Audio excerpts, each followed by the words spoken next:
Masamang balita ang hatid ni Kaloy sa telepono. Hanggang ngayon daw ay ayaw pa rin magpaareglo ng nagsampa ng reklamo sa tatay niya. Di umano ay hinihiling nitong mapalitan ang mga nawala nitong pera at alahas na may kabuong halaga na 30,000 bago nito iurong ang reklamo laban sa kanyang ama. Madali sana kung tutuusin ang demand nito pero saan naman siya kukuha ng ganoong kalaking halaga? Magtinda man siya sa araw-araw ay sapat lang iyon para sa pangangailangan nilang mag-aama. Ang kakaunting halaga namang natitira sa pera ng ina ay kulang na din. Tumawag na din si Tia Maring at bagaman inaasahan niya magagalit ito sa kinahinatnan ng kanyang ama, ay hindi pa rin niya lubos na maisip na nagawa nitong pabayaan ng tatay niya. Hayaan daw ito di umano nang matuto ng leksyon. Pero siya bilang anak ay hindi niya maatim na makita ang ama sa likod ng mga rehas, gaano man kalaki marahil ang kasalanan nito. Kaloy, huwag kang mag-alala at gumagawa ako dito ng paraan. Kunting tiis lang at makakabali na ako sa amo ko. Hininaan niya ang tinig sa takot na baka marinig ng kung sino sa mansyon. Nandoon siya sa malapit sa study room ng mga Salazar. Doon siya nagpunta upang makausap ng sarili na ng kapatid. Pero ate, naiinip na sa loob si tatay. Hindi ko na kayang sagutin ang mga tanong niya. Basta sabihin mo lang na hindi magtatagal at makakagawa na rin ako ng paraan. Kunting tiis pa. Promise, babanggitin ko agad kay Sir Simon ang tungkol sa bagay na yan. Puntahan mo si Mang Nick at sa kanya ka humingi ng tulong sa pakikipag-usap sa complainant. Wala tayong maaasahan kay Tia Maring sa ngayon. Malungkot niyang sabi. Sige ate, o nga pala, baka pwedeng mag-absent muna ako sa school bukas. Dodoblehin ko ang kuha ng isda para naman makadagdag sa pangangailangan natin. Yan ang huwag mong gagawin. Kung ayaw mong mag-away tayo, Kaloy. Pumasok ka para wala kang mamiss sa mga lessons mo. Hayaan mong ako na lang ang magsakripisyo. Pwede namang sa susunod na semester na ako pumasok. Anya. Marami pa sana siyang sasabihin nang biglang bumukas ang pinto ng study room. Nanlaki ang mga mata niya sa pagkabigla at biglang nabitawan ng hawak na telepono. Nandoon si Simon at tila larawang nakakwadrado sa pinto ng silid. Naumid ang dila niya habang nakamasid lang sa nakatayong binata. Nakasuot ito ng puting sando at puting pajama pants naman ang pang-ibaba. Bakit ba nawala sa loob niyang weekend ngayon at bahagi na ng routine nito ang magbabad sa library ng bahay kapag ganoong araw? Sir? Mahina ang tinig niya na hindi rin niya alam kung umabot man lamang ba sa pandinig ng kaharap. I'm giving you 3 sentences to explain, Carlo. May diin sa pagsambit nito ng pangalang iyon kaya alam niyang wala na siyang maitatago pa rito. Sir Simon, only 3 sentences. Do you hear? Begin. Tila nagbabaga ang mga mata nito sa galit at tila anumang sandali ay mananakit ng tao ang anyo nito. Unti-unti ay umangat ang kanyang isang kamay at inalis ang suot na sombrero. Natambad sa mga mata nito ang tunay niyang anyo. Naglaglagan sa gilid ng kanyang mukha, maging sa batok, ang ilan niyang buhok na hindi nagawang itago ng hairpin. Napayuko siya nang marinig ang tila pagsagap nito ng hangin sa natuklasan. Tok! Napatras ang isang paan niya na sumigaw ito. Dumadagundong ang buong buo nitong tinig sa buong kabahayan. Naramdaman niya ang paglapit ng ilang kasama sa bahay. Hindi man niya magawa ang lumingon ay alam niyang si Manang Aning iyon at si Tessa. Nakatuwang nito sa kusina. Simon, kasalanan ko lahat. Ako sisihin mo sa nangyaring ito. Narinig niyang wika ni Nanay Aning. Manang stop, she can talk. Wika ni Simon sa mataas na tinig. Unang pagkakataong ginawa nito iyon sa matanda. Lalo siyang kinabahan.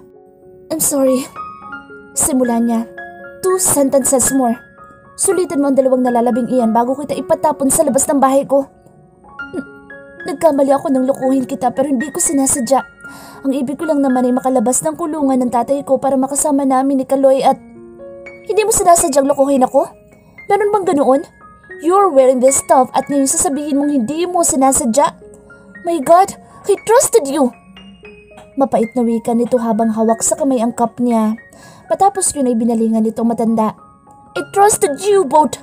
Hindi ko kailanman mapapayagang lokohin ako ng kahit na sinong tao. Naiintindihan niyo? Dumadagundong ang boss nito sa buong kabahayan. Siya naman ay halos ikubli ang ulo sa ilalim ng pagkakayuko niya. Hiyang-hiya siya kay Simon, lalo na kay Manang Aning. Just imagine how you fooled me.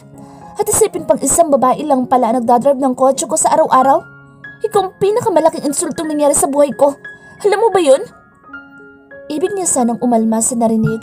pero hindi niya nagawang magsalita dahil sa takot na lalo magalit si Simon. Idagdag pang 2 sentences nga lang ibinigay nito para magpaliwanag siya. Marami pa itong sinabing hindi na niya ibig pang unawain. Isa lamang ang nagtutumining sa kanyang utak sa mga narinig. Kaya hirap itong magbigay ng tiwala sa kahit na sino ay dahil sa mga pangyayaring gaya nito. Kaya pala ganoon na lang ang mga sinabi ni Dina tungkol dito noon sa getaway. Nakikinig ka ba? I said, what's your name? Nataranta siya nang sumigaw sa Simon kaya umiral ang pagkamali-mali niya. What's your name ng talong? Gulat niya sambit sa takot na higit na magalit si Simon ay pinagkayuko-yuko pa niya ng husto ang ulo. Carmela Atienza, sir. That's my name. Shut up!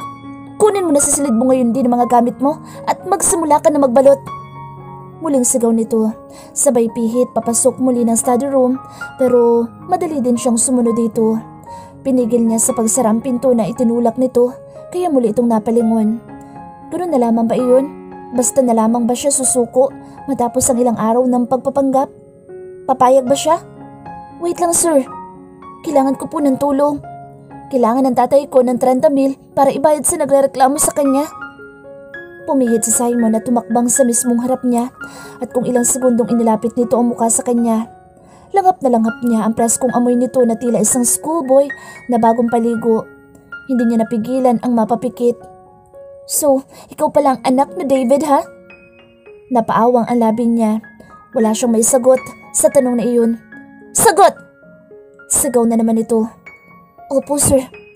Kung gayon ay doblehin mo ang kilos dahil hindi magandang ideya para sa akin na may isang dugong magnanakaw na nandito sa pamamahay ko. Bukas ang pinto. Ngayon na. Kumuyom ang palad niya pero hanggang doon lang. Hindi na siya nakagalaw sa pagbaha ng paghihimagsik sa kanyang buong sistema. Muli siyang sumagot sa mababa pa ring tinig. Pwede bang huwag mo munang husgahan ang tatay ko sir? Dahil hindi mo naman siya kilala. Hindi siya magnanakaw. Napagbintangan lang siya at hindi rin niya ginusto ang mga nangyari. I don't care a bit, Miss Atienza. You're just wasting your time here. Now move! Muli itong tumalikod at ang tangka ay muling isara ang pinto. Pero inulit lang niya ang ginawa kanina. Hindi siya papayag na basta na lamang umalis doon nang walang nangyayari sa mga pinagpaguran niya. Teka nga, bakit ba ganyan kalaki ang galit mo sa akin? Oo nga niloko kita. Pinalabas ko na lalaki ako at inaba ko ang katauhan ko. Sige na, niloko na kita. Pero sapat ba yun para basta mo na lang ako paalisin dito? Nagtrabaho din ako ng ilang linggo ah. Nasaan ang sweldo ko? Humakbang siya at tilampasan ng lalaking nasa loob na ng study room. Hinarap niya ito nang nakataas ang kanyang noo. Sweldo mo? What if I file a case against you? Would you still ask for your dorm salary? Muli itong lumakad papunta sa isang mesa na mataas pero hinalang lang niya ulit ito. Sir Simon, please naman. And wait here. Ano to at saka saglit na napahinto na tila may binabalikan sa isip. Kung ikaw ang anak ng David na iyon, it only means that you're the... Ikaw nga! Tila may naisip itong kung ano at nagliwanag ang anyo nito sa kanyang paningin. Ako nga? Ako nga ang alin, sir? Mulagat ang mga mata niya habang nakaturo sa dibdib ang isang daliri. Ikaw nga! Ang babaeng ng gulo sa opisina ko. Nag-iskandalo ka pa at hinagisan ako ng relyanong bango sa harap ng lahat ng empleyado ko. Napangiwi siya. Ako nga po, sir. Mabilis siyang lumuhod at yumakap sa tuhod ni Simon. Sorry na, sir. Hindi na ako uulit, promise. I'll never do that again. Tulungan mo lang ako mailabas ng kulungan ng tatay ko. Parang awa mo na. Pinalamlam niya ang mga mata upang makuha ang simpatsya ni Simon. Ang lalaki naman ay hindi alam ang gagawin habang pilit na kinakalas ang pagkakayapos niya sa mga binti nito. Hey, tumayo ka nga dyan. Hinawakan siya nito sa dalawang balikat at itinayo ng sapilitan. Sir, please, kayo na lang ang nalalabing pag-asa ko. Kung paalisin niyo ako dito, paano na kami magkakapatid? Nakakulong ang tatay namin sa kasalanang hindi naman niya ginawa. Wala ka bang habag, Sir Simon? Kung hindi niya madadaan sa maayos na paraan, kukonsensyahin na lang niya ang lalaki. Ganun na lang ba yun? Okay. Sige, pagbibigyan kita. Napapalakpak siya sa labis na tuwa, hindi pa man ito tapos magsalita. Huwag ka muna magsaya dahil pagbabayaran mo ang gagawin kong pagtulong sa tatay mo. Napakurap-kurap siya. Hihilingin ba nito ang virginity niya? Huwag naman sana. Nakakahiya kay Manang Aning at Tessa dahil hanggang ngayon ay nakatayo pa rin ang mga ito sa labas ng study room at nanonood lang sa kanilang dalawa. Para namang nabasa ni Simon ang nasa isip niya dahil lumakbang itong pabalik sa pinto upang isara iyon at agad na nangalog ang tuhod niya. Diyos ko, anong nagawa kong mabuti para ibigay ang gantimpalang ito sa akin? Sana'y ganito na lang ang parusa ko. Nakikinig ka ba, Carmi? Napaawang ang mga labi niya. Unay dahil nagulat siya sa pagpitik ng daliri nito sa harap mismo ng kanyang muka. At ang ikalawa ay ang tunog ng pangalan niyang sinambit nito. Carmi, ang ganda. Opo, sir. Good. Mula ngayon ay hindi na driver kung hindi katulong na ang papel mo dito sa bahay. Wala kang pipiliing trabaho. Sala, hardin, kusina. Lahat ng yan ay aasikasuhin mo. Do you hear me? Yes, sir. Katulong? Sa ganda kong ito, gagawin akong katulong? Ibibigay ko sa iyo ang halagang kinakailangan mo matapos ang 2 linggo. Yan ay kung makakatanggap ako ng maayos na report kay Manang Aning. Report? Napangunot ang kanyang noo. Do everything that you want but please, never show your face on me. Carmela, magtatrabaho ka rito sa bahay pero sa tuwing nandito ako ay sasilid ka. Did I make it clear? Tumango siya. Now, get lost. Ouch. Ayos na ba ito, Manang? Sure ka? Tanong niya na may pag-aalala sa tinig. Tumawag si Simon na maaga raw itong uuwi ngayon kaya nagmadali naman siya sa pagluluto ng pananghalian. Ayos na. Abay, napakasarap mo palang magluto. Carmela, ano bang hinalo mo dyan? Nakangiting tanong ni Nanay Aning. 1 tasang pagmamahal po. Natawa ang matanda sa biro niya. Ikaw nga'y magtigil? Mamaya niyan ay magkagusto nga sa'yo si Simon. Matakot ka naman. Bakit naman po ako matatakot? Napakagwapo naman ni Sir para katakutan, di ba? Gwapo na akong gwapo, pero sa edad niyang iyan ay 1 beses ko palang nakitang nagseryoso yan sa babae. Nang masaktan ni Almira ay hindi na umulit. Almira? Oo, yung kababataan niya na nakatira dyan sa katapat na bahay natin. Professional photographer kasi iyon kaya kung saan sa ang panig ng mundo nakakarating. Doon nagsimula ang pagkakasira ng relasyon nila ni Simon. Siyempre ay ayaw nitong mapalayo sa Almira. Napatangu-tangu siya. Ganoon pala, at least ay marunong naman pala itong magmahal kahit paano. Pero Manang, mula noon as in wala na? Paano love life niya? 0 talaga? Tanong niya. Sa loob kasi ng ilang linggong pamamalagi niya sa tahanan nito ay naobserbahan niyang hindi ito involved sa kahit na sinong babae. Si Dina pa lang ang nakita niyang tanging babaeng napalapit dito at syempre, iba naman ito. Hindi naman 0. Madalas naman lumalabas yan. Madalas ding mag-uwi dati ng babae dito yan. Ang kaso puro ganoon lang. Pagkatapos ng ilang araw ay nagsasawa na. Madaling mabagot, kumbaga. Kung gayon ay posibleng masyadong nasaktan ito sa sinapit ng relasyon nito kay Almira. Ganoon ito dinamdam ang nangyari. Kaya mula noon ay hindi na ito nagseryoso sa pakikipagrelasyon sa mga babae. Marami pa sana siyang ibig itanong tungkol kay Simon pero napahinto siya nang makarinig ng ugong ng humimpil na sasakyan. Madali siyang nagpaalam kay Nanay Aning at agad na lumabas sa backdoor. Mahirap na at baka makita pa siya ng lalaki at uminit na naman ang ulo nito. Pagpasok ng bahay ay agad na gumala ang paningin ni Simon sa kabuuan ng sala. Wala si Carmela. Tinungo niya ang veranda at wala din ito. Nang marating ang pinto ng kusina at matiyak na wala doon ang dalaga ay muli siyang pumihit. Saan ka pupunta, Simon? Tama-tama lang ang dating mo. Kaluluto lang ng tanghalian. Halika't kumain ka na. Lumapit siya sa matanda at saka inusisa ang niluluto nito.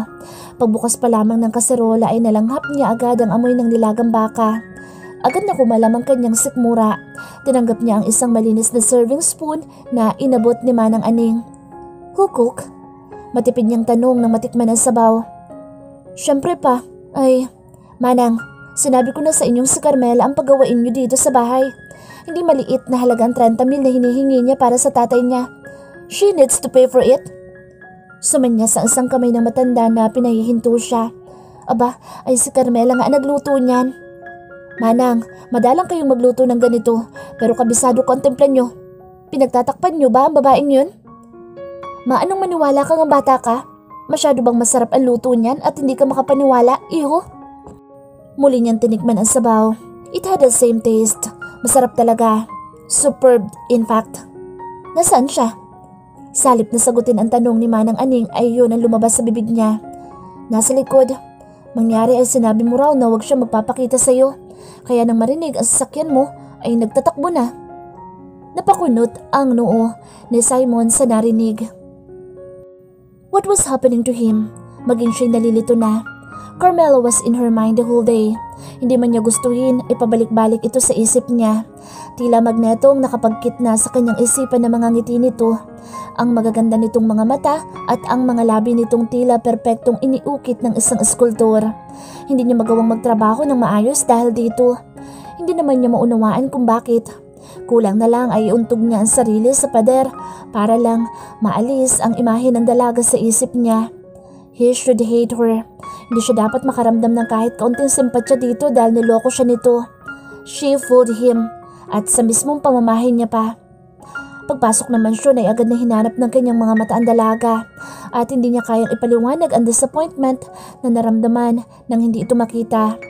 He seemed excited to see her. Pero bakit nga ba? Siguro ay para ipaalala lang dito ang panlulokong ginawa sa kanya. Talagang walang pagkakaiba ang mga babae. Lahat sila'y pare-pareho. Kagaya ni Almira, kagaya ng kanyang ina at ng nakatatandang kapatid. 3 taon pa lamang siya noon nang umalis sa Digna, ang kanyang ina. Ayon sa kanyang ama na si Santiago ay sumama ito sa ibang lalaki at inabando na silang mag-ama. Kasama di umano nito ang kanyang ate Sam na noong mga panahong iyon ay 5 taong gulang pa lang. 15 taong nawala ang mga ito at hindi kahit minsan nagparamdam sa kanila ng papa niya. Isang araw ay nakipag-ugnayan sa kanya ang ate Sam niya at sinabing nasa Macau pala ito kasama ang kinikilala na nitong ama na taga doon. Babalik di umano sa Pilipinas ang mag-ina dahil may sakit ang mama niya, sakit sa dugo. At ayon sa doktor nito ay may 2 taon na lamang ang itatagal ng buhay nito. Ang akala niya may hirapan siyang magsabi sa ama pero hindi iyon nangyari. He immediately accepted her and took her again as his wife. Ganoon lang kasimple. 15 taon na tila walang nangyaring tinanggap na lamang nito ang lahat. Kahit paano ay naiintindihan niya ang ama.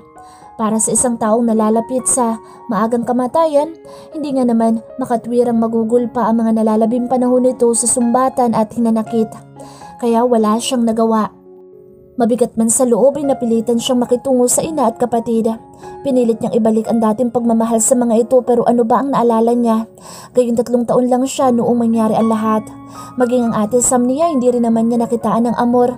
Sa tuwi na ipinararamdam din itong tila hindi sila magkadugo. Sa papalan niya ito malapit at hindi sa kanya. Kaya lumakad ang mga araw na naipon lang sa dibdib ang hinanakit niya sa dalawa. Hanggang sa maratay ang ina ay hindi na sila nagkaroon ng pag-uusap hinggil sa mga nangyari sa pamilya nila. It was as if 15 years without them did not exist. Pero kahit pilitin niyang gayahin ng ama ay hindi niya magawa. Hindi niya basta kayang ibaon sa limot ang lahat. 15 years were 15 years, especially if those were the crucial years in one's life. Mga taon na dapat sana'y may kasakasama siyang ina para gumabay, magturo ng tamang asal at humubog sa kanyang pagkatao. His mother died after a year and a half.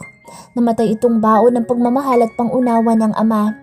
His father wept, pero hindi siya at hindi rin ang kanyang ate. Nakita niya kung paano kinaya ng kapatid ang lahat. Matigas ang anyo nito habang ibinababa sa lupa ang kabaong ng ina. Hinaplos niya ang likod nito pero pumiksi pa ito kaya naramdaman niyang hindi siya nito kailangan. Pagkatapos ng libing, akala niya ay babalik sa normal ang lahat. Siya at ang kanyang papa, plus his sister of course. Pero hindi iyon nangyari. Kinabukasan din ay nagbalot ito ng mga gamit at kahit anong pilit ay hindi ito nagpapigil sa kanilang mag-ama. Ayon dito ay hindi naman ito naniniwalang kapatid siya dahil nakikita na nito ang malimit na pakikipagkita ni Digna sa ibang lalaki. Sa murang edad ay naunawaan na nitong hindi perpekto ang kanilang pamilya and that she was mad because their father didn't do anything about it. Hinayaan nito ang asawa sa mga ginagawa. Hinayaan itong masira ang pamilya nila at makisama sa iba ang asawa habang kasama ito. Bigla ay nakadama siya ng lungkot para rito. Oo, tinakala niyang sila ang naiwan pero hindi sumagi sa isip niya kahit minsan na mas mahirap pala ang pinagdaraanan ng kanyang ate Sam dahil nakikita nito ang mga ginagawang mali ng ina. Sinubukang magpaliwanag ng papa niya that he truly loved their mother, and when it came to the point that he could no longer give what she wanted, he would just leave her alone. At iyon ay ang iwan silang mag-ama at mamuhay sa Macau, kapiling ang lalaking makapagbibigay ng buhay na gusto nito. Nasaksihan niya kung paanong ginugol ng ama ang lahat ng oras nito sa mga inaasikasong negosyo. Ginawa nito ang lahat para mapaunlad ang restaurant, advertisement agencies at ang mga hotel na hawak. And he didn't even fail to tell him even once that every sacrifice he did was for his mother. Sa pag-asang isang araw ay may pagmamalaki din nito sa kanyang ina ang buhay na iniwan nito. At dahil doon ay namuhay siya ng may hinanakit sa dibdib. Alright, his father loved his mom, but how about him? Wala bang nagmamahal sa kanya? Wala kahit isang pagkakataon na narinig niya sa ama na importante din siya. Kahit mabait ito sa kanya ay hindi niya naramdaman ang totoong pagmamahal buhat rito. Mabuti na lamang at meron siyang ina sa katauhan ni Manang Aning na sa tuwina ay nandoon para sa kanya. Kahit paano'y naramdaman pa rin niyang mahalaga siya kahit para man lamang sa ibang taong hindi kasali sa pamilya niya. And it was only when his father died in accident that he had learned the truth. Hindi siya totoong Samonte. Ang ate Sam lang niya ang totoong anak ng papa niya. At kaya galit ang kapatid sa kanya ay dahil alam nitong bunga siya na isang pagkakamali ng ina sa ibang lalaki. At kahit ibig ni Digna ang ipalaglag siya'y minabuti ng kanyang kinilalang ama na mabuhay siya sa mundo. Ganoon ito kadakila at nakakalungkot na nagawa pa rin itong lukuhin at saktan ng ina. Kaya pala narinig din niyang pinapili ng kanyang kapatid ang ama sa pagitan nilang dalawa matapos ilibing si Digna. And he was only glad that his father had chosen him over his sister despite the truth. Kung bakit ay hindi niya maunawaan. Mula noon ay mag-isa na lang siyang nabuhay sa mundo. Hinimok niya ang kapatid na tumira kasama niya noong minsan tumawag ito pero ayon dito ay nakapag-asawa na rin ito na isang Amerikano at sa Texas na maninirahan. Wala na raw itong hinanakit sa kanyang ama at kahit magkahati sila sa lahat ng naiwan ng mga magulang ay walang problema dito. Mabait ito kung tutuusin. Sayang nga lamang dahil kapwa sila nabuhay sa mga hinanakit na likha ni Digna. Hindi nito ibinaba ang telepono hanggang hindi sila nakakapagpatawar ang dalawa at nandoon din ang pangakong minsan ay uuwi para maipakilala sa kanya ang mga pamangkin niya. Kahit paano ay masaya na rin siya sa kinahinatnan ng lahat. Pero ang mga pangyayaring iyon ay nagbunga ng isang katotohanan na hindi na niya magawang baguhin ngayon. Ang katotohanang nag-iisa na siya at wala ni isa mang kamag-anak liban kay Manang Aning. At ang katotohanang hindi niya ngayon magawang pumasok sa isang seryosong relasyon. Natatakot kasi siyang magmahal ng kagaya sa ama at sa dakong huli ay masaktan o makasakit lang.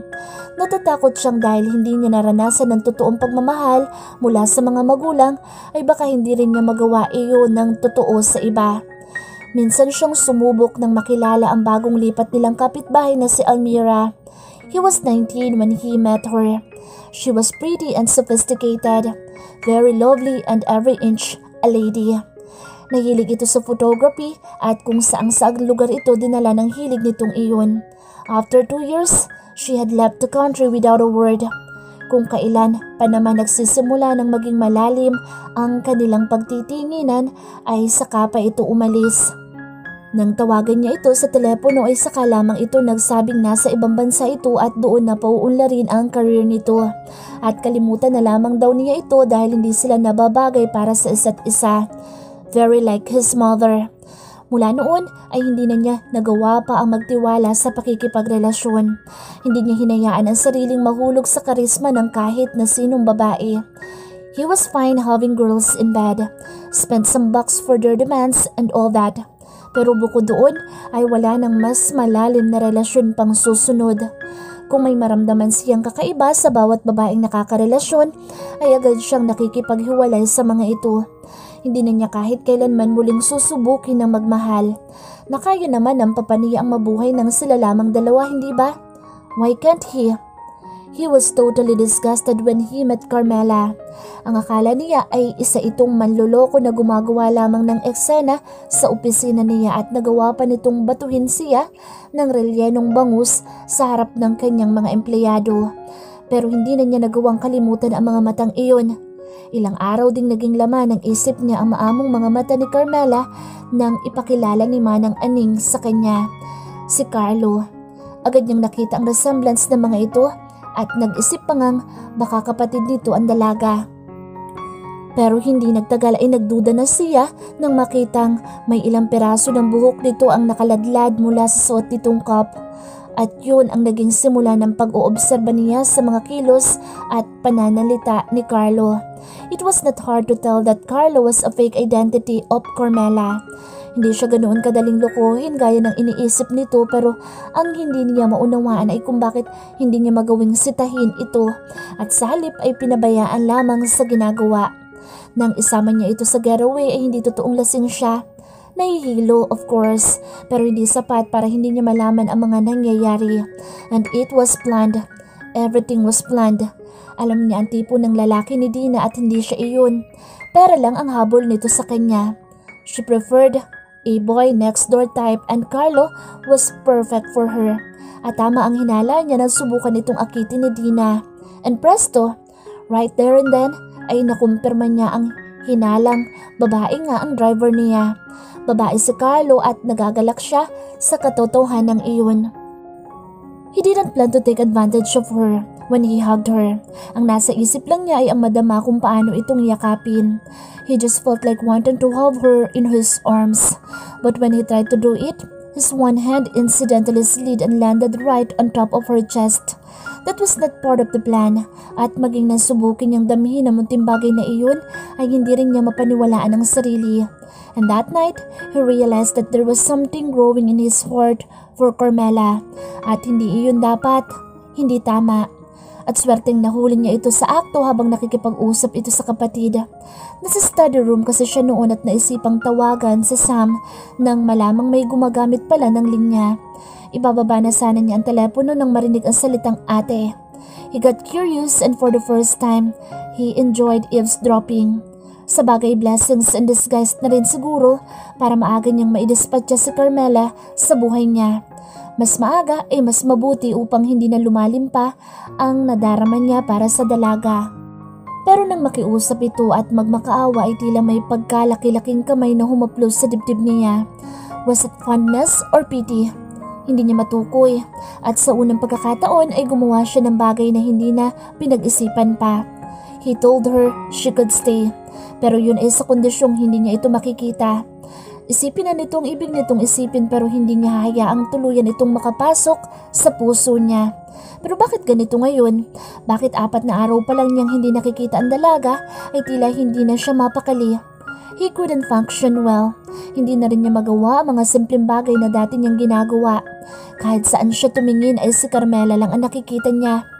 He realized it was very impossible to keep himself away from Carmela when all along she was always there for him.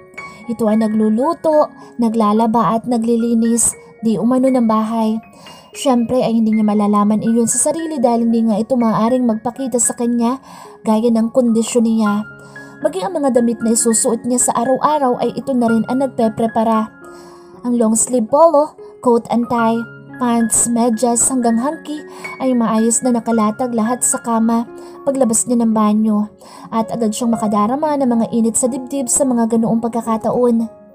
Oo nga at ginagawa din naman iyon ni Manang Aning para sa kanya pero iba pa rin ang pag-aasikasong ginagawa ni Carmela. Mas may puso kumbaga. Hindi gaya na matanda ay sa mismong kama nito inilalagay ang mga gamit niya. Maging ang kombinasyon ng mga kulay ay perpekto din. Gayon din ang mga pagkain niya na tila ikinukonsulta pa nito sa isang nutritionist.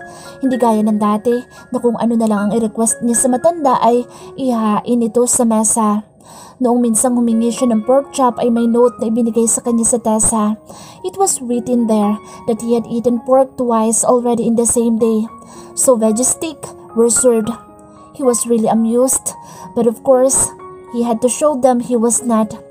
He appeared to have been mad instead. Tapos na? Napatingin si Carmela sa nagtanong na si Nanay Aning. Masyado kasi siyang nalibang sa paghahalaman kaya nawala sa loob niyang magluto. 6:00 na nang mamalayan niya ang oras kaya ngayon ay nagkukumahog siya. Malapit na po, Nanay. Konting minuto pa at malambot na ang karne. 7:00 pa lang naman. Aniya, lumapit siya sa rep upang ilabas mula doon ang crema de fruta na ginawa niya kaninang hapon. Baka sakaling maibigan ni Simon iyon dahil ayon kay Kaloy ay the best ang krema niya. Nakayuko siya sa rep nang marinig niya ang mga yabag ng kung sinong paparating. Kaagad siyang kinabahan. Hindi iyon mga yabag ng paa ni Tessa.